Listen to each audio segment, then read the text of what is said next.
អនុទានពន្យល់លោកម៉ាក្រុងប្រធានាធិបតីបារាំងពីបញ្ហាតាក់ទងជាមួយកម្ពុជាដោយបញ្ជាក់ប្រាប់ថាថៃ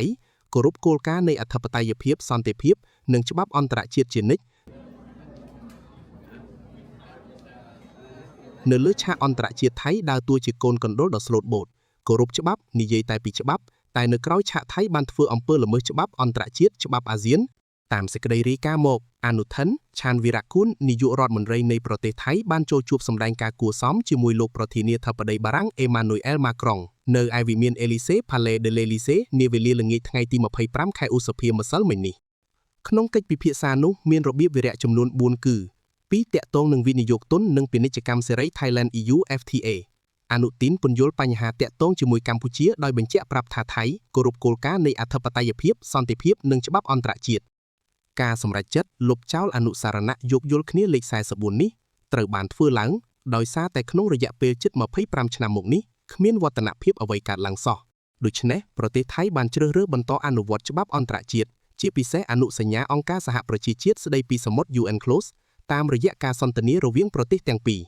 លោកអនុทิនក៏បានប្រាប់ប្រធានាធិបតីបារាំងទៀតថាចំពោះបញ្ហាព្រំដែនគោកប្រទេសទាំងពីរថៃកម្ពុជានឹងបន្តប្រកាន់ខ្ជាប់នូវសេចក្តីថ្លែងការណ៍រួមដែលបានចុះហត្ថលេខាកាលពីចុងឆ្នាំ2025ហើយអនុទានឆ្លៀតអួតបន្តថាពាក់ព័ន្ធជាមួយការបង្ក្រាបឧក្រិដ្ឋកម្មអនឡាញស្គេមនានានោះគឺថៃនាំមុខហើយទទួលជោគជ័យក្នុងការបង្ក្រាបជាមួយនឹងការចាប់ខ្លួននិងការរឹបអូសទ្រព្យសម្បត្តិជាច្រើនជាពិសេសនៅតាមព្រំដែននេះបើតាមការបញ្ជាក់ពីអ្នកនាំពាក្យនៃការិយាល័យនាយករដ្ឋមន្ត្រីថៃនឹងត្រូវបានចុះផ្សាយដោយទីភ្នាក់ងារព័ត៌មានថៃ TNA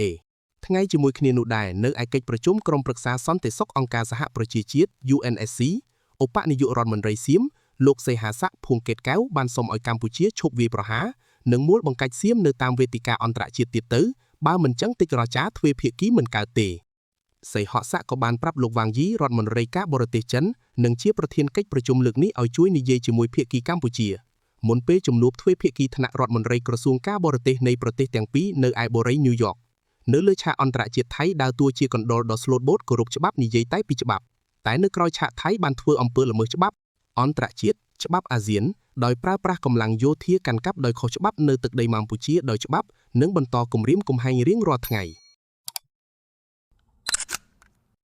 Like, share and follow more